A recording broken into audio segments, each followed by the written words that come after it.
Welcome to the Scrum.org Community Podcast, a podcast from the home of Scrum. In this podcast, we feature professional Scrum trainers and other Scrum practitioners sharing their stories and experiences to help learn from the experience of others. We hope you enjoy this episode. Hello and welcome to the Scrum.org Community Podcast. I'm your host, Dave West, CEO here at Scrum.org. In today's podcast, we're discussing AI and the impact on product ownership. Yes, we are that cool. We've talked about AI a few times on the podcast, and I realized that we'd never actually talked about it in the context of product ownership. We've talked about it generally. We've talked about it, sort of as a phenomenon to Scrum teams, about how Scrum teams can take advantage of it and use it to their advantage. But we've never really talked about it in terms of product ownership. And because of this, I invited two awesome people onto the podcast from an organization that we work with quite a lot called productowner.nl to share their experience. Product Owner NL, if you don't know of them and you're not in the Netherlands, though increasingly they're being seen in other parts of particularly Europe, Benelux, Germany, around there. They're the premium organization around product ownership. And they've really taken this discipline, this accountability, and really added a community, loads of great content. They brought people together. And in fact, they run an event in the Netherlands. It's in Rotterdam in October, end of September. And it's probably one of the best product events I've ever been to. I spoke there last year, and I'm actually speaking again because I guess I didn't do that bad a job, and they've invited me back. So check them out, productowner.nl, awesome organization. But the two people, because ultimately product ownership is about people, that we've invited today to talk to us are Ruud Adriaens. I'm not sure I've said that correctly, and Linus Ruigers, two Dutch gentlemen, which obviously as an Englishman living in America with dyslexia, I find incredibly hard to say your names, gentlemen. So I apologize if I wrecked them, but Linus and Ruud, welcome to the podcast. Yeah, thank you very much. Yeah. This nice introduction. Yeah, it was great. And I'm so glad that you took the time to spend with us today, and our listeners will be as well, because the great thing about productowner.nl is you not only you've got this amazing community, so loads of people talking to you and you're talking with them and facilitating conversations, but yourself, you're involved in organizations that have product ownership as a discipline and are doing it. So hopefully we can take advantage of some of that experience, because the rise of generative AI has been incredibly rapid. I was doing a thing yesterday, recording a thing for an event that happens every year. So I watched the recording I did last year to welcome people to this event. It's in Malaya, somewhere like that. Anyway, it's a big organization that do a lot of Scrum. And I was recording this event. So I watched the previous year. So a year ago, about this time, and I didn't mention AI once. And I'm like, whoa. So then I was sort of looking for my notes, and the last year it's been huge. The rapid adoption, ChatGPT came out, and then and that was well over a year ago. But then this sort of like rapid adoption, and it's been incredible. And product owners are now trying to take advantage of it, But the question is how, and I think that's what I'm sure many people that listen into this podcast are trying to use AI. Maybe they're using it in their day-to-day, maybe they're using it a bit. So I guess, and we'll start, Ruud, if you don't mind, with you. How are you seeing product owners leverage AI in their day-to-day work? Yeah, that's a good question, and good to spend some time on that.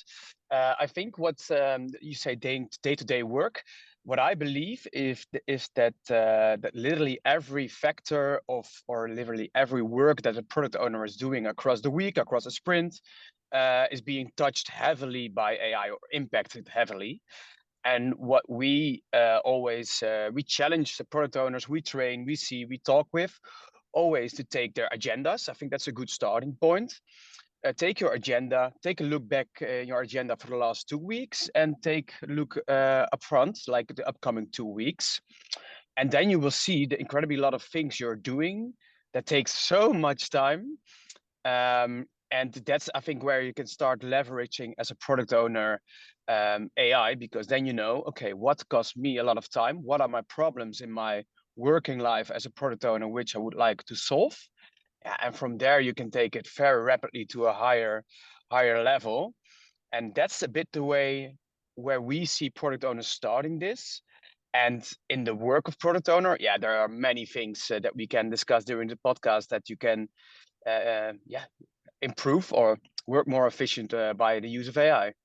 Do you think it's predominantly about efficiency, or you sort of these tools are leveraging the sum of all human knowledge, right? I mean, Yeah, if the internet is the example of human knowledge, I mean, there's a lot of rubbish on it as well. So I guess the sum of all humanity, as it were. Is it just about efficiency? Or what about quality? What about? I know I have found. I was writing a class for LinkedIn Learning, and I'd written the curriculum, and I was like, is this good enough? And I threw it into Claude, and it told me I missed a couple of things. So there was a quality element as well, dude. Is it just about efficiency, or do you think no, it's also about quality? Yeah, it's. I think I would say it's even more about quality. But if you're listening to this and as a product owner, you're not really using AI, I would say start with utilizing it for efficiency purposes. What I always recommend to do, and what I see a lot of product owners doing, is start with efficiency and always ask whatever large language model or AI tooling you're using, always ask the tool to challenge your output and the outcome itself. So then you're really increasing the quality. So, for example, what I've been seeing, or a lot of product owners have been using rapid prototyping nowadays. I think it's super efficient to rapid prototype something, but I would say the quality is not that good. But it's very efficient. You can show it to users, to stakeholders, to developers. So it's very, very efficient to share your thoughts. But if you ask those AI tools to challenge your designs, to challenge your prototypes, I think that's where you make a difference and really maybe increase quality by the use of AI. Linus, what from your perspective, what are you seeing? Yeah, I think I'm more in this subject from a strategic point of view. We solve a lot of HR issues, providing product owners to places where they are temporarily unavailable or where they're looking for a PO. And now the question is going to be different. So normally they ask for people, but now they are asking for AI. I think it's difficult question because you're asking for a solution and not stating your problem. So it's only the means of AI that's going to give you the benefit. Yeah, and I see both sides as well, the efficiency, both and improving the quality of the work. I think it will cost you more time as a PO if you get started with it. You have to get used of the tool. You have to get used of where can you use it on a day-to-day basis. It's like moving to a different house or to a new job, or you have to get acquainted with the new technique, and instead of let's say use Google to search for your information, you have to open Perplexity or ChatGPT or whatever tool you fancy. Yeah, but it's on both ways. I think it can, if you take the same time for your task, you can have a better output within that time frame. What I really like about what Linus says about state the problem, I think that's key in what Linus says. Like stating the problem for efficiency, stating the problem for quality, whatever it is, it starts with stating the problem. That's I think very, very important. Yeah, and when we go more in a consultative role into companies, then we well, it's almost like 3 steps. People arrive at our desk with the question, how can I put AI in my product? I think that's the wrong question. And then we go back, well, first, learn your product owner to use AI to start with. Here's a course. We can next week. Ruud and I are going to give a course in the Netherlands as well. We have to train a company where we really want to get people acquainted with it and inspire each other. And the next step, the second step, is to look in your company, where can you improve processes, mostly backend processes with AI, customer services, but also finance or HR, legal, that kind of department. And then the last step, when you all get acquainted with using AI, is that a word? Where you all get, we're all using AI on a day-to-day basis. You can see which problems you can solve with it. So there's a couple of interesting points here. So there's using AI to make product ownership better. So applying the technology to improve the task of basically aligning to value, delivering the most valuable things to your stakeholders, to your users, and ultimately doing that accountability better. And then there's the application of AI in the problems, in the products that the product owner owns, as it were. And it is very interesting because it is symbiotic as well. The more you use AI yourself, the more you appreciate the power of using AI in the products and capabilities that you're delivering to your stakeholders. It also, what I've observed, and I don't know if this is something that's universal, because I've only seen it actually in one organization, is that they realized that AI could fill the gaps that their product couldn't currently do. But they'd have to deliver it in a different way, meaning they would have to, and this is support, predominantly a help desk support, interestingly for consumer packaged goods product. And so not techie support really, but how do I use this product to do something that it's meant to do? And what they found was that they built this incredible knowledge base. They have this standard, for the people all over the world would phone them and say, hey, how do you use this thing to do this? And they were finding customers weren't particularly happy. And what they'd managed to do was just a little bit of training. They managed to get AI to listen to the call and then present the person, the call handler, with like, hey, have you thought about asking this? Or you don't forget that this person is a comes from China or whatever, so be careful here or whatever. It was just really, really quite interesting. And they learned that to so it wasn't a normal sort of dropping that code into their system, etc. It was more teaching and working with the call handlers. So I guess, do you think AI ultimately, the benefit really from a product owner is that they have to, if by using AI, they'll learn more about AI so they then can even improve their products with AI. So it's a sort of symbiotic thing. Yeah, if you ask me, yes, for sure. Where we start with product owners is with prompting. And what I hear at the beginning, that everybody is a master in prompting. But after a little while, we figure that everybody can learn a little bit of prompting still. And prompting, if you use ChatGPT daily, then prompting is important. But if you go all the way to AI coding, then prompting is still key. So what you put in there by a prompt, and that determines the output, the quality of it. So if you manage to really embrace ChatGPT and ChatGPT agents or Copilot or Gemini or whatever you're using, that's the start. If you're able as a product owner to set up your own AI colleague, your own AI product owner colleague, then you can utilize those findings and building an agent for your HR department, for example, at the end. So they have those same questions. For example, that's what we see, and also, like I mentioned, rapid prototyping, AI coding, data and insights. It all starts with decent prompting and building your own AI colleague. And from there, as a product owner, you can take it to really bring AI to your own products. Yeah. So the point is that I guess AI is here to stay.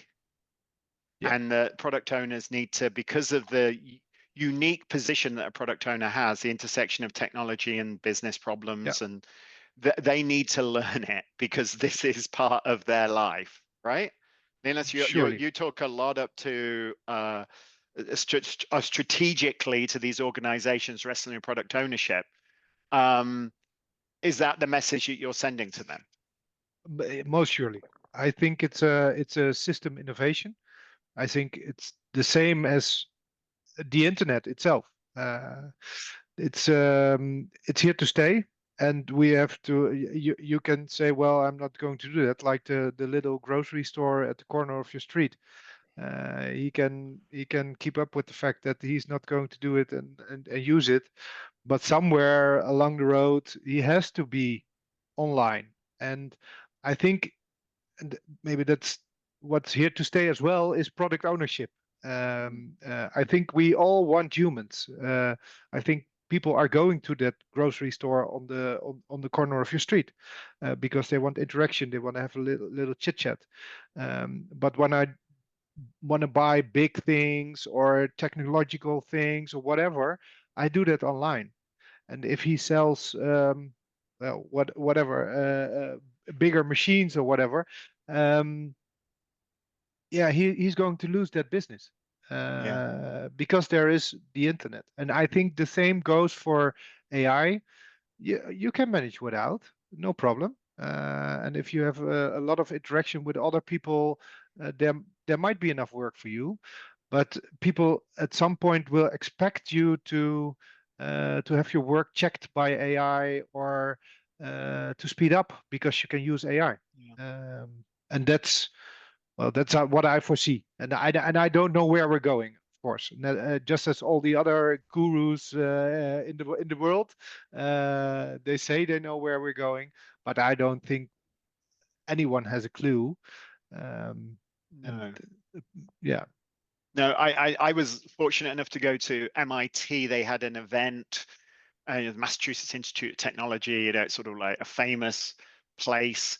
And the guy that runs their AI lab came on stage, and he said, "I have no idea where we'll be Yeah. in 5 years because the trajectory that we've taken is not what I would have predicted 2 years ago." Yeah. So Yeah. he was very, very open and honest about the lack of knowledge about the future. But what he did say was exactly what you said, Linus. He said that you are, if you avoid this stuff, you will be left behind. The Yeah. application of AI in the context of both your work and the work, the thing that you're doing. So the way you do your job and the job itself, so the sort of product and the product ownership is going to revolutionize work. It's going to revolutionize interactions. And if you stay on top of it and play with it, explore it, try things with it, you can be help drive this, and you can be in the not the 40% that will probably lose their jobs, which is what number he used to describe the change in knowledge work. Yeah. Yeah, so I think that's a really, really good message. So you all have done some research recently, right? Around the use of AI with product ownership. Can we talk for a moment about that? Yeah. Well, I think I can and elaborate a little bit on that. But like you started your this podcast, the figures are old if they are printed. But what Yes, unfortunately they are. and what you also mentioned, it's not in the presentations of a year ago. It was not. I think I don't know in the product owner event of last year. I think we didn't even have workshops of AI or I something think it like was that. not really a topic back then. No. No, No, you no. didn't have them in the podcast, Ruud, as well. No, No, no, nothing. one guest was talking a little bit about integration, AI in databases, but that was basically it. Yeah, and that's what we learned from research. We do a yearly interview. We do that for 5 years now amongst all product owners in the Netherlands. So we have more than 1,000 people filling out the form of the, I think, approximately 15,000 POs in the Netherlands. And only 2% mentioned AI as the most important subject or integration in their project or in their product.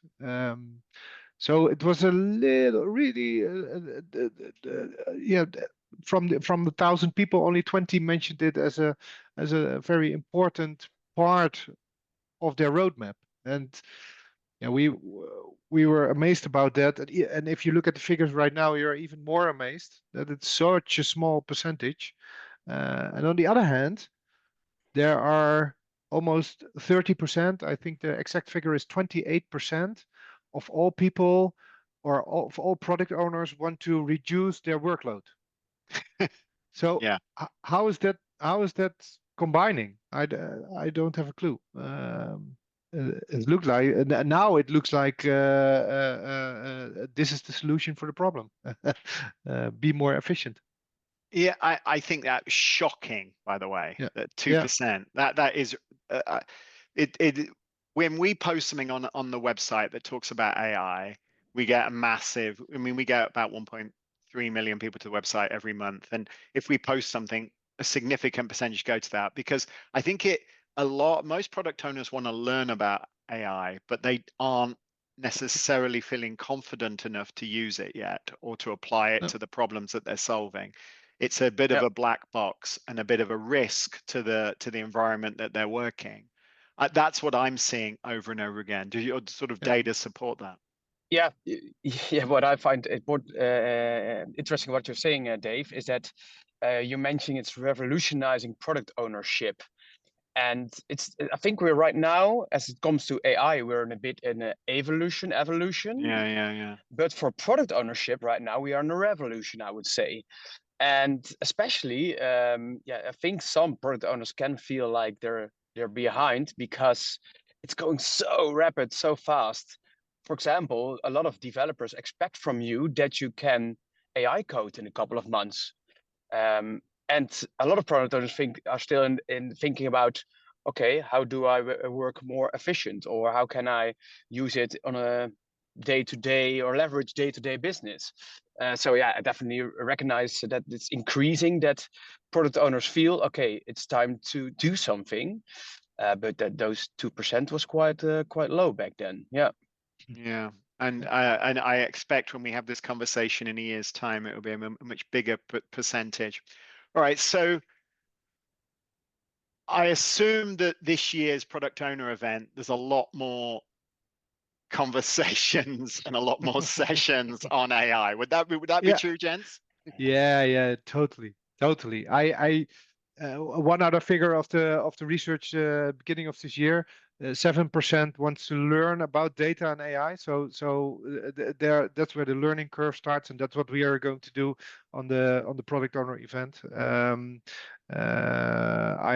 I'm giving a talk about AI for we've got a big group of product leaders, a product owner, CPO, like the leaders of or the managers of the product owners. And I think that's where the change will start, or um, get up to speed more and more and more, because they do have to get that in mind, that it's important, and come up with a vision as well. You have somewhere, you have to have a vision on the subject. There are a lot of security issues raised all the time. There's not always policy in the company where you want to use it. So start with those as well, or first, or come up with some kind of strategy. In productowner.nl, we have it on the calendar every month. We have team days every month, and we talk about this subject, and we learn from each other. Ruud is one of the guys. He's on the front of all the innovation, and we do all kind of workshops. And throughout the whole company, we see all different levels. Well, that's what we are going to see as well on the 2nd of October during the PO event in Ahoy. Different workshops, different talks about all different aspects of the subject. Yeah, that's what I found really cool. The different aspects, not just being an AI event, because there are thousands, I think. There will be millions maybe soon, but really combine AI, leveraging AI with product ownership. And like Linus mentioned, we have those product owner leaders track, and I think it's more strategic level. And that combination with the product ownership and utilizing AI in that area, I think that's the sweet spot. And that's where, what we try to do as well. And I think that's super cool to bring those two worlds together.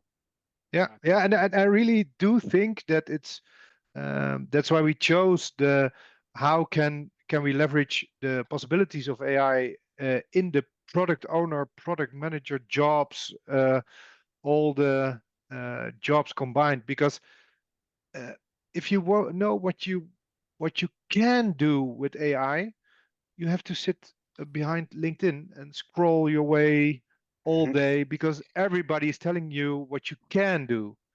But now we have to change it in what we are doing with AI, or what we will be doing with AI, but not telling each other, oh, this is cool, you can do this with AI. Yeah, okay, I know it now. But now let's start doing it. And that's the base for, I think, everything we do from product.nl. We actually want to do and implement it, use it. Because then that's where the real learning starts. Yeah, we've done a few different spikes here at Scrum.org. We added a translation capability to our level 3 assessments using AI. It actually did not work in the end. We tried a number of different things around that to help us. And then fraud detection, which is a big problem that we have, people cheating. I know, perish the thought. And it's actually pretty good at smelling its own, it knows when it's been used, So we built some tooling around that quite rapidly using AI. And that's been really interesting. And we're doing it quarterly, but every quarter, we bring people together and talk about technology and how we can apply it. And as a new class that came out recently around product ownership and being able to leverage AI, and that was based on talking to lots of organizations that we're using it over the last year. But we're learning every day as well. Yeah, and that's great, and that's only because you're doing it. So that's very good, Dave. That's the approach I think you need. Yeah. But we see all different approaches, and a lot of the approaches are, let's talk about it and never do it, and that's killing. We do it and we get it wrong and we do it again. But I do like that more. I do like that because then you're learning. I do like that way more. Yeah. Turns out AI on paper looks like it's really good at translation and managing this sort of that translation thing. Not as good as it thinks it is at times. So we're still working on some of that. But anyway, interesting experience. All right, so we got the event on the 2nd of October, really exciting. There's a number of sessions at the event in Rotterdam that are going to be great. We're going to expose people to ideas, application, experiences, and then hopefully that will start building more momentum in our industry around it. So if I'm not able to go to that event, if I'm listening to this podcast today and I'm a product owner, I mean, gosh, they should come, shouldn't they? There's even an English track now, so it's not just there is an English track. Yes, I know. I think that's because The because of English is me better last than year. our English. The English is better than our English, Well, than Ruud and mine. I wouldn't go that far. I think the Dutch seem to be better at English than me sometimes, which is very embarrassing. But but yeah, so there's, if you can't get to that, what should a product owner just, what should be their next step? Maybe, what should the next thing they do with AI be? Maybe you start. What do you think that one thing or two things should be? The first thing I would say is take a look at your roadmap or your product. What's the biggest problem you're trying to solve?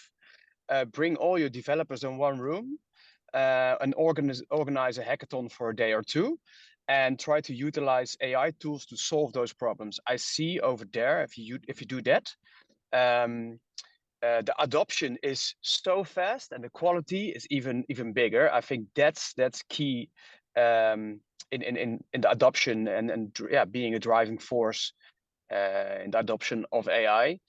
And yeah, secondly, I think if you struggle starting to utilize AI, like I mentioned, take a look at your own agenda or just try to utilize it in your personal life. So for example, you're training for a marathon, just create your own custom GPT or your gem in Gemini, where you upload all your results and ask for for support or for tips and tricks, whatever. If you utilize it in your personal life, from there you can take it to work, from there you can take it to your product, and then you will definitely embrace it in a good way. That's good. I actually used it myself. We had some it turns out bat poo in our deck, and I was like, what is this? Is this mouse? Is this stuff? And I threw it in. It's incredible. And it said and it told me what type of bat, which is incredible. And it said this is what they do. And then we recommend, I said, well, what do I do now? Because I don't want to kill bats because they're awesome. And then we had this whole thing, and then I found a company it directed me at. So it's funny, I used it to my wife was like, wow, how did you know it was that particular variety of bat?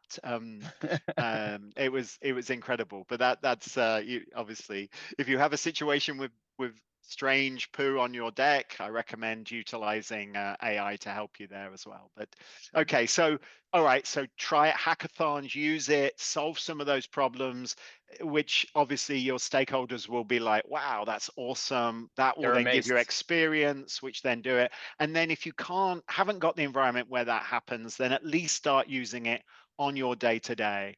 Linus, what do you think? What would you say? Yeah, I would say don't say no anymore. Come up with a plan. Yeah, that's more on the strategic level. If you go really into the depth of all the LLMs, I do want to understand it, but I'm an IT guy. I'm somewhere I studied computer science, and this was not possible around the zeros. Yeah. So I'm totally intrigued with how they are doing this. It seems like magic, but actually, to put it very shortly, they're just guessing what word you want to hear next. That's the whole basics. But of course, there's more and more around it. But that's the basics. And um, why don't say no anymore? Because I think, when on a strategic leadership level you say no to the usage of AI, then you don't learn anymore. You don't learn because people are going to use it anyway. So they are going to use it secretly, and they're going to share all confidential information with whatever system. And but please use it and try it out, but share your findings. And Yeah. you have to come up with some kind of policy and strategic a memo or whatever however it works at your company, but start using it and start somewhere Yeah. I think small. Linus, that's a really interesting point. It's a bit like the internet. I remember a lot of organizations wouldn't allow external access to the Yeah, internet. And the reality was that everybody was going home and you Yeah. going back to their AOL and dial up and Yeah. actually doing it that night. The difference with chat with what we're seeing today is that you've got it on your phone. You've got Yeah. it there. So people are definitely Yeah. taking proprietary information, maybe throwing it into their local phone, and Yeah. then that, that information is then free and readily. So don't say no, but you have to have a plan around it, and you have to think a little bit Yeah. Yeah. strategically about it. And maybe turn it around. Instead of you're not allowed to use ChatGPT for the next project plan, then turn it around and ask, as a manager, ask people to give 3 alternatives ChatGPT gave you, or whatever tool you fancy. Yeah. So then you start, yeah, accepting it. And but then again, you can also say, well, it's not a very smart idea if you put all our figures in there, or a customer Excel sheet with 20,000 people in it. That's not a good idea. You have to Yeah. educate people what can and cannot be done with it. Yeah. And Exactly. Dave, I'm curious if we flip it the other way around, like if you for the listeners of Scrum.org podcast, who do you think should be the driving force in AI adoption? Who should be the driving force? Is that like particularly something for the like the product owner should do that, Yeah. or you think so? Yeah. Yes. I think so. That's an interesting question. At Scrum.org, it's been everybody. Everybody's really into it and trying it and trying stuff and then going, we should do this, etc. I think ultimately the person that has to make the choices about where we're investing and what the direction that we're going is the product owner. That doesn't mean the product owner is the only person that has ideas about the use of AI in both the product and in the team, um, that's using it. So but I think the product owners are very important, um, accountability in the context of AI, because they're the intersection of business and technology, and that is where AI, as you said, Linus, earlier, it's solving problems. It's not just playing and having fun. It is solving problems in ways that we wouldn't perhaps have solved them before. And that, I think, is the huge power of AI. And it's also the huge risk as well, because it changes the nature of technology in its place and how even people use it. And so that's a huge opportunity to product ownership and a huge risk to every business. Yeah, Cool. I totally agree. Yeah. Gentlemen, thank you for spending the time today on the Scrum.org Community Podcast. It's an absolute pleasure. Can't wait to see you on the 2nd of October. Hopefully, we'll get some time to have a cup of coffee and maybe a bit of bull, or Maybe maybe a dinner again, Dave. that was fun, Yeah, wasn't it? yeah, Yeah, it was. yeah. Yeah, thank you for inviting me to dinner. I'm a very cheap date though now, so that's good. But it was an absolute pleasure. I think our listeners will really appreciate your insights, and for the people that can go, remember there's a fantastic conference on the 2nd of October in Rotterdam. Productowner.nl for more information about that. You'll even get, if you can't get into the other sessions and you're bored for a minute, you can come and see me talk a little bit about the agile product operating model and what we've learned in the last year, including the application of AI in that context, which will be interesting. And so thanks for listening, everybody. I mean, today we talked about AI in the area of product ownership. I think the message that Ruud and Linus said was really, don't say no, get going, start using it, start experimenting with it. Whether it's a hackathon or some sort of moment that you can try stuff and experiment, or whether it's just applying it to your day-to-day work. Experimenting with it in your usage, you can learn things that could potentially benefit your product and help your stakeholders get more value and solve those really hard problems. And thanks for listening to the Scrum.org community podcast, everybody. If you liked what you heard, please subscribe, share with friends, and of course, come back and listen to some more. I'm lucky enough to have a variety of guests talking about everything in the area of professional Scrum, product thinking, and of course, Agile. Thanks, everybody. Scrum on.